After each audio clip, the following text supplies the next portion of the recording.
Update. Hospitalized mother who took my cheating wife's side over mine now wants to see me. Original story. So last night, my wife of 7 years decided to have a chill-out night. After dinner, she went to the den and was watching her programs, while I flitted between watching the Spur football game and doing some odds and ends that I had planned. Next thing I know, she's got the wine out and has had 2 bottles of the stuff. At around midnight, I went to check on her and seen she was out cold on the couch. So I went to scoop her up when her iWatch thing buzzed and a message popped up on the screen. It said something along the lines of, "Haha, I can't do that. I hope you would knock the 7 shades of crap out of me." I wondered what the hell that was all about. So I pressed on it, and it was a conversation between my wife and a friend of mine. Now, I wouldn't say this guy's a close friend of mine, but he's someone I've played 5-a-sides with for years, drank with, and have known since we were teenagers. We used to call him Jacket Holder because when we got into scraps as teens, he'd always be the guy holding the jackets while everyone else went for it. Right, so as I said, I pushed on the conversation while this thing is still attached to her wrist and scroll up to the top. And as far as I can tell, it's him that contacts her first, unless she has deleted. There's lots of flirting and wink-winking going on, but nothing that you could outright say was cheating.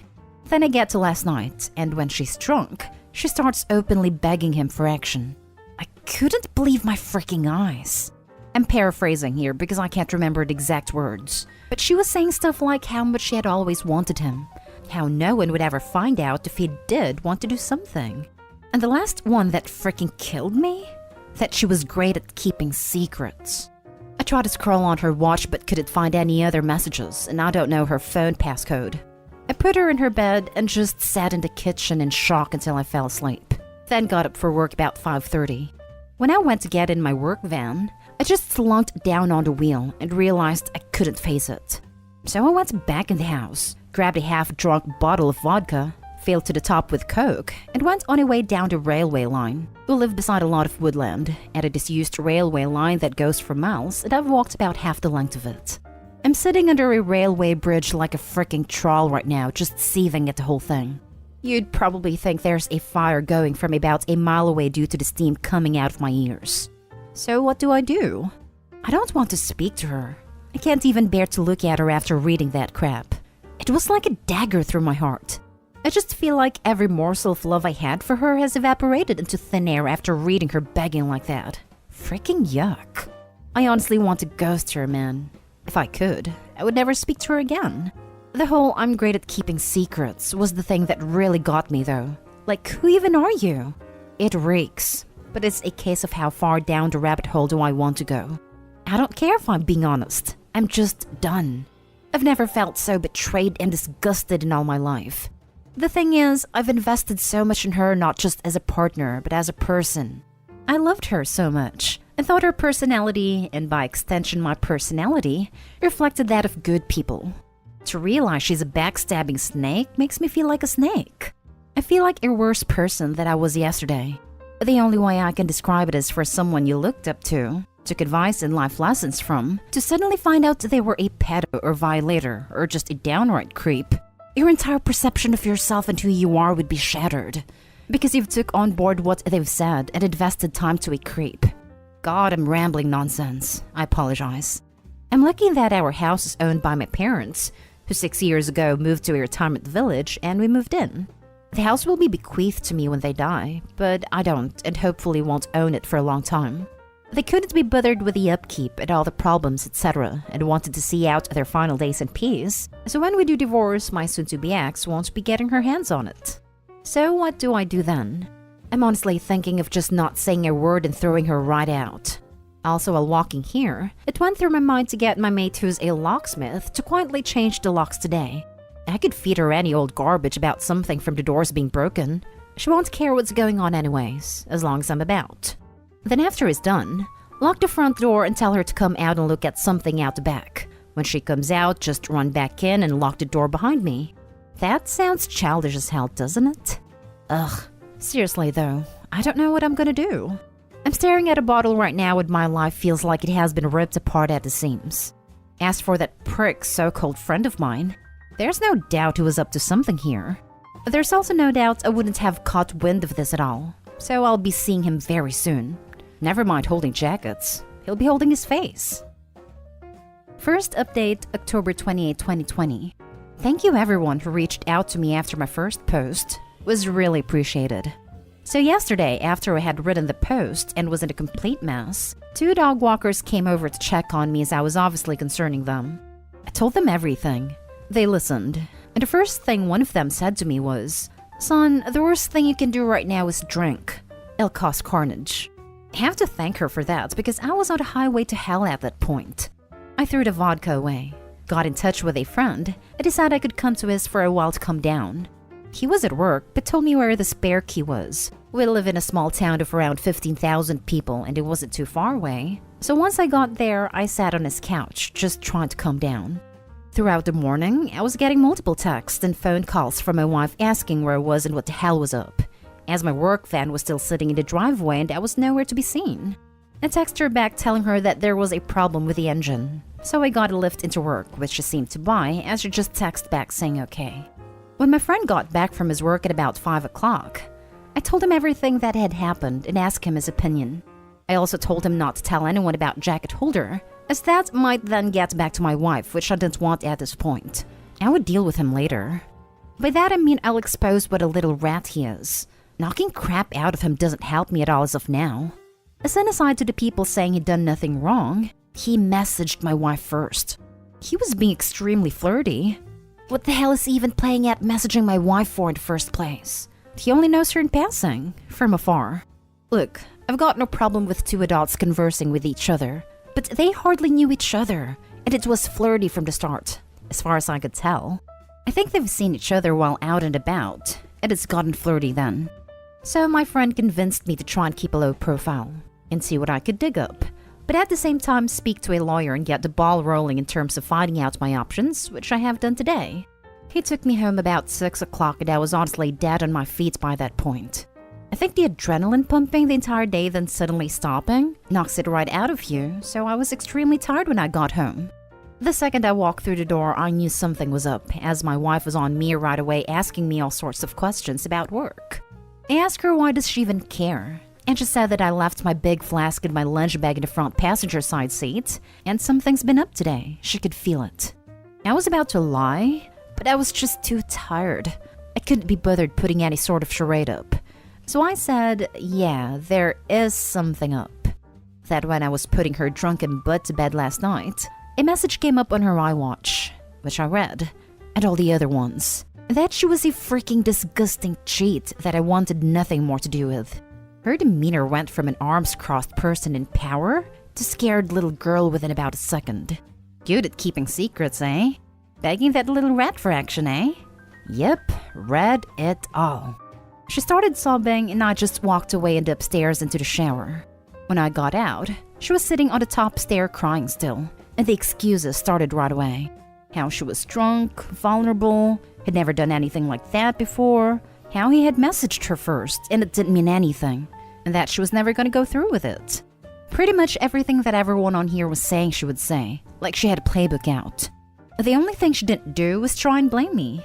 She probably knew I would have thrown her right out the door if she had tried that crap. I told her that I wanted a divorce and her out of the house within a month. I also told her that she was moving to the spare room. I've been pretty much ignoring her ever since, just scowling at her and shaking my head when she starts waffling nonsense as I don't want to hear it.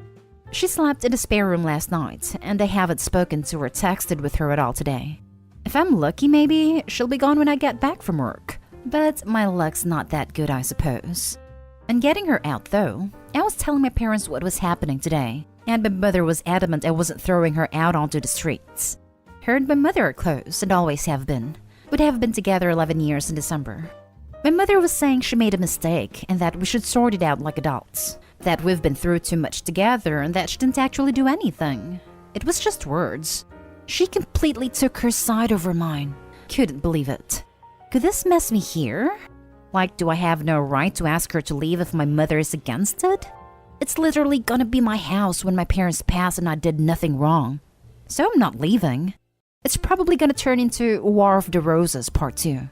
I managed to get myself an appointment with a divorce lawyer for next week, so I'll be going to that to discuss my options. Until then, I'm just gonna ignore my soon-to-be ex-wife, I guess. I know she's probably not gonna admit anything else now. I'll never know if she was a really good liar, or she was just talking crap to him to get him on side with her for an affair. Anyways, sorry about the delayed update. Just got the chance to write it now as I'm finishing work. Well, back to the funhouse, I guess. Second update, December 2, 2020. Monday, 16th November. Hi. I thought I'd give an update since a lot of people have been personally messaging me asking for one. It's now been 20 days since I found out my wife was trying to cheat on me with my friend, and the situation has become hellish. I gave her a month to get out, and she's been sleeping in a spare room, but it's clear now she doesn't have any intention of going away after she got in the ear of my mother. She doesn't have anywhere to go at any rate, but that's not my problem. I've seen my divorce lawyer multiple times, and I'm now in the process of drawing up a divorce petition and having my wife served divorce papers. I've also opened my own bank account and taken 50% of the balance from our shared account. The atmosphere around the house has been weird to say the least. The living room has turned into a no man's land where no one frequents, as we both spend a majority of our times in our rooms. I've also intentionally been working late a lot, so I don't have to interact with her much. I had been completely ignoring her, but after reading about the 180, I've started implementing that and been civil, if a little cold towards her. I'm so glad I did this, as I was beginning to feel like a monster refusing to acknowledge her existence. It was not the right way to behave, and I ended up feeling like the one who had wronged her, rather than the other way around. The only time I broke from the 180 was when I walked into the bathroom last week and she was sitting on the floor by the bath crying. I helped her up and instinctively gave her a hug, though it was more of a there type hug than one with much love attached to it. The sad thing is that I'm so suspicious of her now that I wouldn't put it past her to be waiting on me coming in so she could put on a performance. The thing is, that probably isn't even true. But this is the sort of crap that's going through my head in this environment. It's just toxic. She's been crowing about how she'll do anything and everything to save this marriage. Anything to prove to me that it was just a silly mistake. So I brought up a lie detector test. I don't plan on ever getting one done. Wouldn't even know where to start. I just wanted to gauge her reaction. She was all for it. Well, until a few hours later when she came to me, tablet in hand, going on about how inaccurate they are, and that anxiety and nervousness can throw up false readings. And with her and her anxiety disorder and all. I just laughed. Wasn't even a small chuckle either. It started as a bit of a cackle and ended in a childish giggle. It appears she would do everything to save this marriage. Well, everything except take a lie detector test, that is. It doesn't even matter anyway. I meant what I said in my original post. Every morsel of love I had for her dissipated into the atmosphere after I heard her say those horrible things. I don't see her as my true love anymore. The person I could tell anything to and would trust with my life. I just see trash. Trash that needs taken out before it stinks the place up. Jacket Holder has been the talk of the town since I exposed him to our friend group a few weeks back. It's safe to say he has no friends left among us. It has been completely ostracized. I tried phoning him a few times, but he refused to answer, then blocked my number. Screw that little rat. I hope it was worth it. I've spoken to my mother multiple times about this, and during a heated argument asked her why she was taking my wife's side. Was there something she wasn't telling me here? What was she expecting? Us to live like roommates? Go on like nothing happened? It's ridiculous. She said she has always seen my wife as the daughter she never had but always wanted. My mother had a stillborn daughter before I was born, and it has hunted her. So she latched onto my wife and has done since we got together. As I said previously, they have a close bond. The fact my wife doesn't have any family and only a few friends who have their own busy lives and families means if I throw her out, she would be all alone. And my mom thinks that's unacceptable, especially during a pandemic. She tried to get me to come to a compromise, saying that in 3 or 4 months we can look at it again and see where we are mentally, and is pushing me to try couples counseling before I throw in the towel. I'm not doing that. The thought of being in the same house as my wife over Christmas makes me feel ill. She'll want to do it right as she does every year, and it'll be a complete crap show. My dad, God love him, has never been much of a talker. Never up nor down, just always there. He's a quiet, proud but timid man, and my mother's word has always been the one that matters in our house. People on here have been telling me that I'm selfish and spoiled because it's not my house and I have no right to make demands. But it's now a case of my wife or me for my parents. If worst comes to worst, Then I'm ready to walk out the door and never come back. Screw this house. I have to be able to look at myself in the mirror with some semblance of self-respect, and someone has to keep their word in this debacle. If I do leave, my friend has said I can stay with him for a few weeks or so till I get myself sorted. If I do walk out that door though, I'm done with my parents. I'll never speak to them again in my life. They'll probably see it as me giving up on them, me walking away without trying to at least have a go at fixing things first. I see it as them choosing someone who broke my heart over me. Like, what will be the logistics of this once I'm gone? Just her staying there herself, my mother and father looking after a backstabber while their flesh and blood goes off alone? A little more info on the house. My parents let us move in a year after our wedding. It was a parent belated wedding gift, although that was just the chatter from them at the time. They were always planning on moving out and moving us in. I've spent tens of thousands on it over the years, but that's neither here nor there. I have fantasies of leaving this all behind, going somewhere new and starting again, but I don't have anywhere else to go. I've lived in this town my entire life. It's all I know. Am I being too harsh here? I'm literally ready to slingshot my parents right out of my life, but I feel so torn. Why am I the one who had to lose everything and everyone? I've tried to be good, but I always thought you make your own luck, and that good things happen to good people. Maybe I'm not as good as I think I am. Maybe I deserve all I freaking get. Wednesday, December 2nd. Well, since this morning, I no longer call that house home. I see on a calendar that my wife had a hospital appointment with her ophthalmologist, so knowing she would be gone for a few hours, I took that as an opportunity to get my stuff together and move out, which I have. After getting my things moved and sorted, I just put the house keys on the kitchen table, along with the divorce papers I received from the divorce lawyer last week, and was on my way. I've blocked both my wife and mother's numbers, and any communication I have with my wife going forward will be done through my lawyer. In terms of my living situation, I'm staying with a friend for a week or two, but hopefully I should be in my own rented place before Christmas. I haven't spoken to my parents in a few weeks. Last time we spoke was via text, and I tried to tell my mother in explicit detail the things my wife was saying during her text to jacket holder. Why it hurt me so much, and why I didn't think it was her first time doing it with the whole "I'm good at keeping secrets" comment, and thus could never trust her again. My mother texted back saying she couldn't speak to me when I was like this, and she would let me cool off. She tried to phone me a few days ago, and I just blanked her call. It has said a bit further up since today I have blocked her number. I feel so let down by my parents, and at this point, it almost feels worse than the original betrayal for my wife. The way I'm feeling right now, I don't think I'll ever speak to them again. I think in times of strife, you look to your family to be strong for you, to be a rock and give you, the wronged one, support. My parents have been weak. They've made me feel like the one in the wrong, like I'm overreacting, and it's me that's ripping this family apart. Well, it's not. I didn't ask them to move mountains for me, just move my cheating wife out of the house, and they made their choice. My father also had a choice to put his foot down for once in his life and stand up for me, but didn't. You make your choices and you live with them, I guess.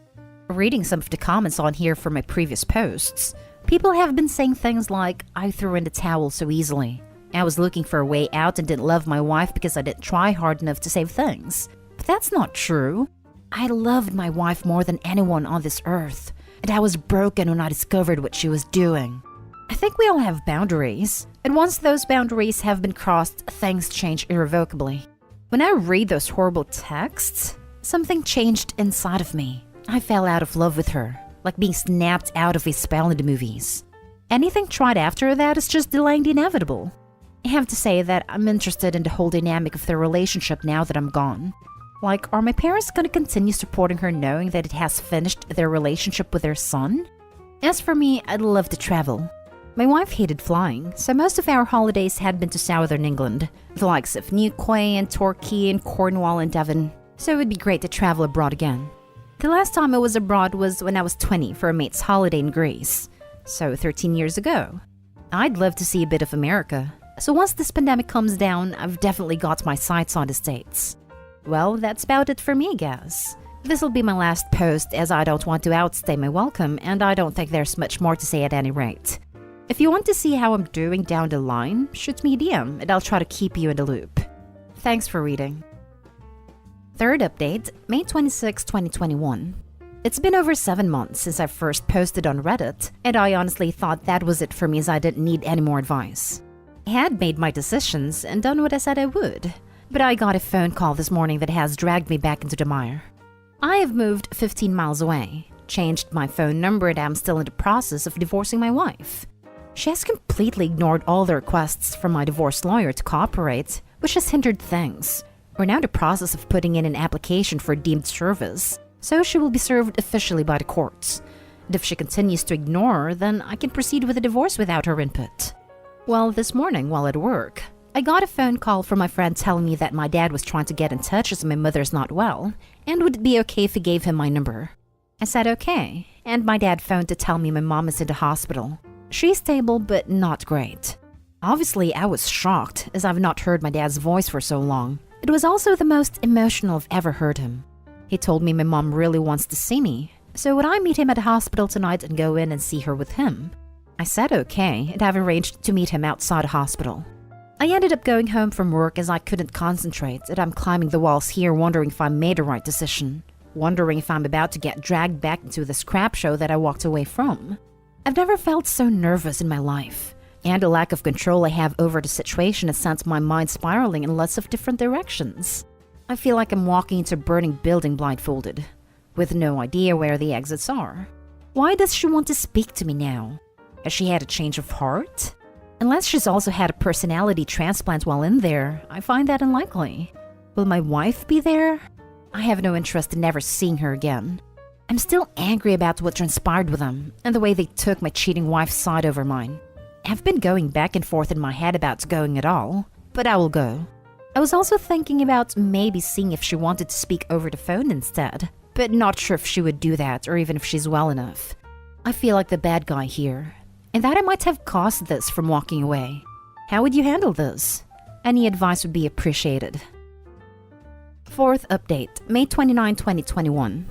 So I ended up going to the hospital on Wednesday night after much toing and froing. I was genuinely about to back out the last minute as I felt my bottle crashing, but I needed some closure and knew that I wouldn't forgive myself if I didn't go and something happened.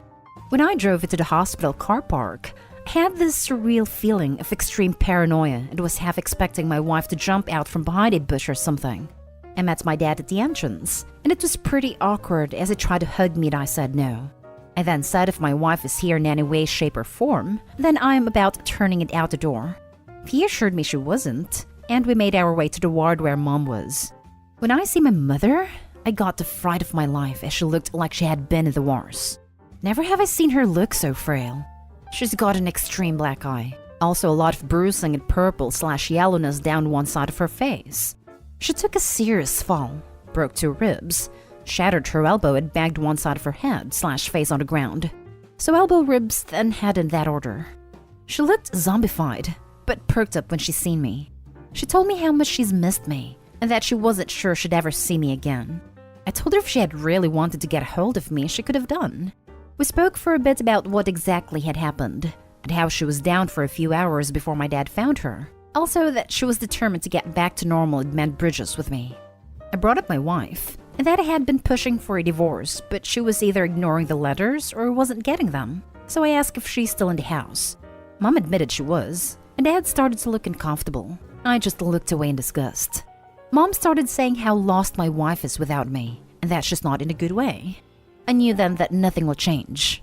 She's not had an epiphany or seeing things from a new perspective. She just wants the status quo back. She said that the house is my home and always will be, but I told her I don't want it. It means nothing to me anymore, and all it holds is a lot of bad memories. I stayed for under an hour all in all, and when I left, I said if I want to get in contact I will, but don't be waiting over the phone for me to call as you might be waiting for a while. When Dad walked me out, he asked if I would keep in touch with him, and I said I would. Whether that's right or wrong, I don't know. Time will tell. When I got home, my emotions were a bit all over the place, from sadness to anger, but I'm glad I went. Couldn't help think about my wife as well, and what she once meant to me. It'll never not hurt. When I think about everything that's happened in the last 7 months, it honestly doesn't feel real. The speed at which everything fell apart was just spellbinding.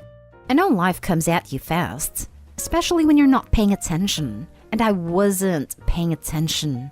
It was just sheer luck I found out about her trying to cheat on me. Cosmic coincidence, nothing more. I never seen the signs or put everything together. I just saw something on her watch and it tore my freaking life apart.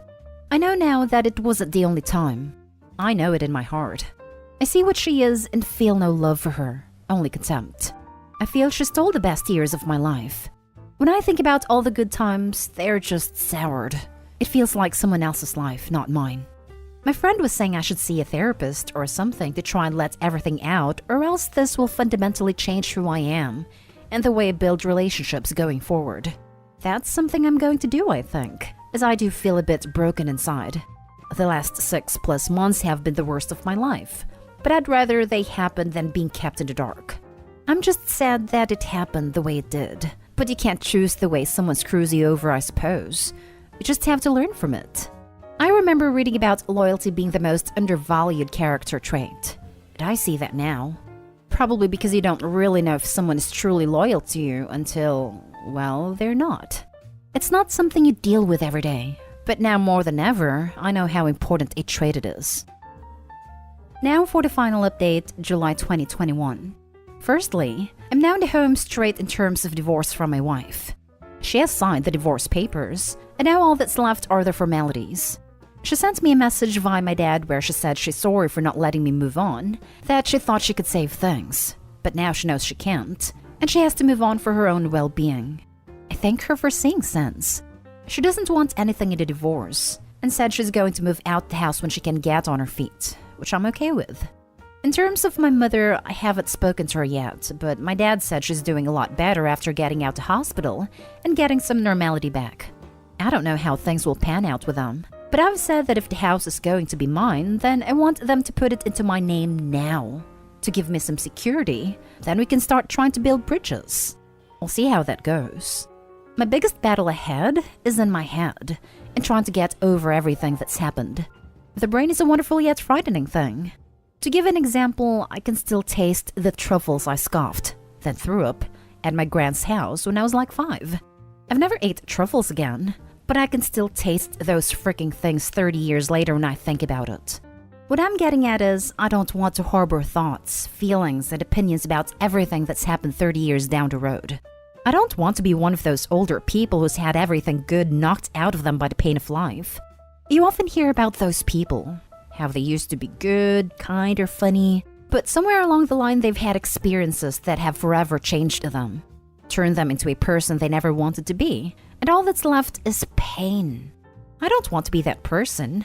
I have to let this pain go before it consumes me. I have started therapy and spoken to a psychiatrist both over the phone and in person, and it has helped me a lot to speak candidly about everything, if only for a little while. My psychiatrist also said something to me that really struck a chord.